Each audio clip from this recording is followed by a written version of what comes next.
Entramos na tenda de Pilar, unha emprendedora lucense que en 2011 abriu o seu negocio especializado en produtos adaptados e materiais educativos e terapéuticos. Forma parte dos 36.900 autónomos que hai na nosa provincia.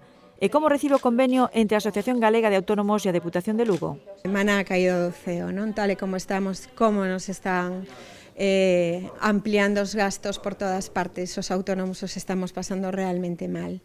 Tan mal que nos últimos 5 anos 3.400 autónomos lucenses tiveron que pechar os seus negocios, unha situación especialmente crítica na nosa provincia na que o 30% da poboación activa é autónoma. Contribuyen a soster a economía desta provincia sin lugar a dúbidas. Por tanto, este convenio que vai dirixido a prestarlles asesoramento ao mundo dos autónomos nun momento complicado, difícil, onde hai cambios normativos, en definitiva, onde teñen que adaptarse e onde todavía siguen necesitando acceso ao crédito, que todavía non chegou.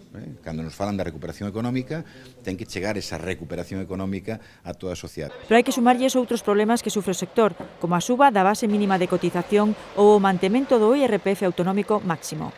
Os autónomos estamos como o tempo, xa cansados de que chova, cansados de que nos arreen por todos os lados. As medidas que saca o goberno a nivel central é sempre de carácter impositivo e a traición por Real Decreto, e entonces, pues, bueno, o que nos encontramos é que a hora de poder resistir esta intemperie de causas que nos veñen sempre en contra, pues, é difícil. Grazas a este convenio, pioneiro en Galicia, a Deputación de Lugo achega 60.000 euros para a posta en marcha de diferentes accións formativas de asesoramento e promoción.